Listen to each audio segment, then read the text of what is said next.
Hey guys, it's Kim here, and today I am in London, and I'm so excited. I'm here at the PlayStation Access Rooms. If you don't know what that is, it's basically where Sony take out a space, fill it with PlayStation 4s and games, and let you loose. Now, I highly recommend if you're undecided about PlayStation 4 and Xbox One, you come down. It's open until December the 1st, and if you want details on the location, I'll put it in the video description below. There's a lot here. So, without further ado, let's go get some hands-on.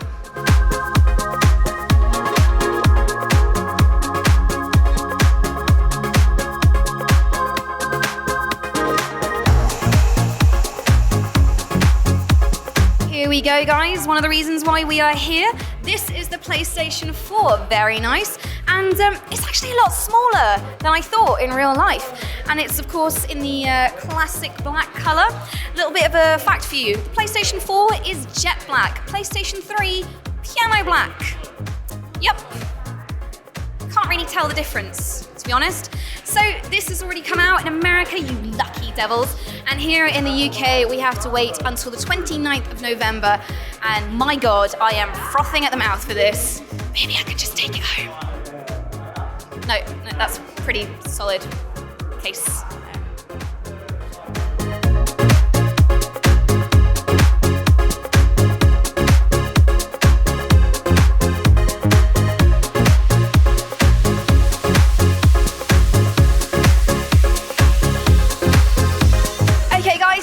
Hands-on with everything that I can. Oh my God, I'm so excited. I can't tell you how excited I am for PS4 to come out now. I don't know how I'm gonna last until the 29th. But anyway, first up, I took a look at Knack. Knack is one of the launch titles.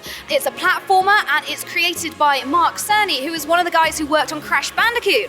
So I had high hopes for this because I love Crash Bandicoot. Did it live up to my expectations? I'm sorry to say not really. It looked fantastic, but I think my problem is that I just don't like Knack. He's the golem creature, and the idea is the more kind of components that you find, the bigger he becomes, and he can become really, really big and take on tanks and that kind of thing.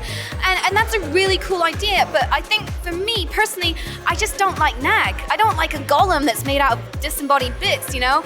I guess I really miss Ratchet. You know, Ratchet's always been my favorite platforming mascot. Maybe that's it. But I think it is a good launch title. It's perhaps not just for me. Next up, I played Killzone Shadowfall. Now that's another launch title. And in a reverse of fortune, you know, I really didn't expect much from this.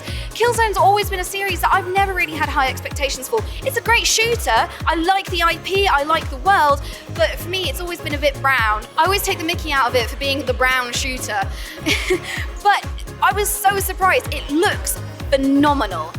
Really sharp and really colorful. Like, you know, the developers have suddenly discovered a whole rainbow palette of colors and they're just throwing it in your face. The explosions, oh my God. So I was playing this level where I was rescuing hostages from a skyscraper, and there was a bit where I was looking out over the balcony across the cityscape. It was a futuristic city, all kind of glimmering high rises, you know, beautiful, you know, flying hover cars, sort of Mass Effect-y, you know, really beautiful, absolutely beautiful. The shooting was really satisfying and really meaty. You can also, in the kind of, you know, the thing of now, you can shoot through walls, so you can destroy your environment and shoot through it, which was quite nice. There was a bit where I shot one of the terrorists through a hole in the wall that he'd created, so, you know, great tactical choice there, mate. One of the other things I really liked was actually the PlayStation Pad. So in this, one of the really nice attentions to detail that I found was that the light on the back of the PlayStation Pad changed color depending on how high or low your health was. So for me, it was sort of amber red for a lot of it. But yeah, I really like that. The other thing is the touchpad can be used to control your flying bot called an owl.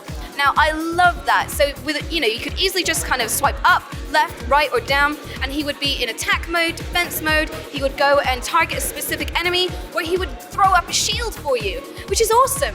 Really quick and quite intuitive to use, so I like that a lot. So yeah, Killzone Shadowfall. You surprised me, and I'm really looking forward to getting it on launch. Next up, I also got hands-on with some titles that are already out. So that's Battlefield 4, Assassin's Creed 4, and Call of Duty Ghosts. Call of Duty Ghosts pretty much looking the same. Yeah, great. Assassin's Creed 4, again, you know, it's exactly the same game, but it looks phenomenal. Like, really, if you guys have held out for that, your patience is paid off. It looks great. Moving on now to Battlefield 4. Now, I've been playing Battlefield 4 on PC, and it's actually the first FPS that I've properly played on PC, so that's been quite the learning curve.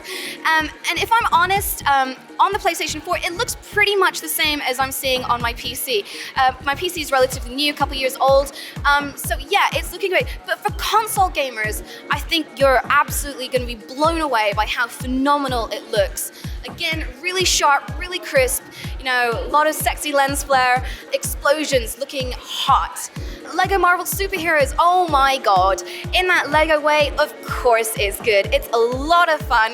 It's great to see all my kind of favorite superheroes in Lego form, and I think that's gonna be a great hit, not just with the younger gamers, but with the older gamers who like that kind of guilty pleasure gaming as well. And finally, I got hands-on with 4 indie titles. That's Octodad, Hohokum, Resogun, and Tiny Brains.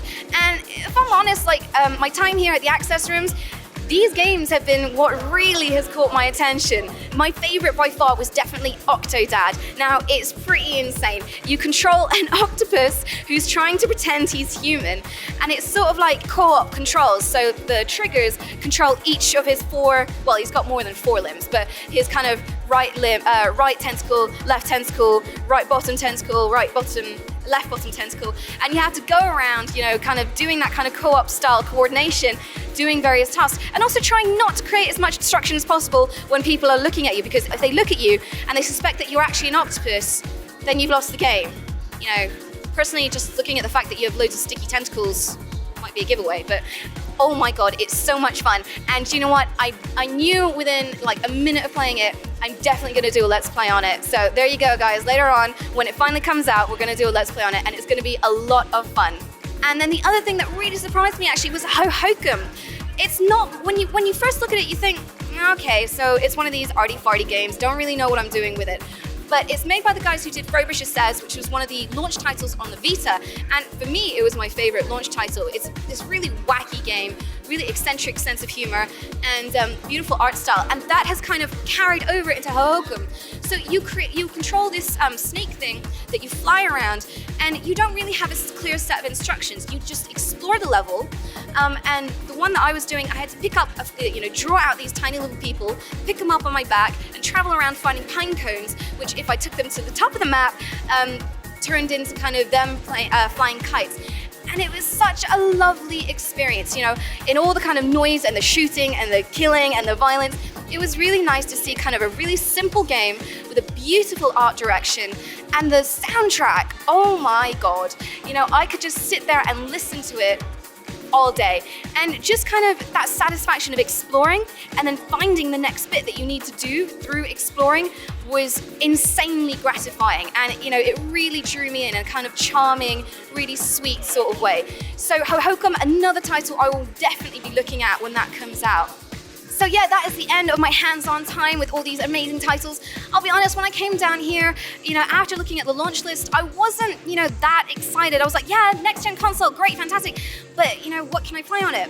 And this has completely changed my mind. I am looking forward to Killzone, but, you know, realistically, I think the titles that I'm really looking forward to, definitely Hohokum and Octodad. Those are the runaway winners for me. So yeah, PlayStation 4, what can I say? 29th of November can't come sooner. So thanks for joining me today, and I'll see you later.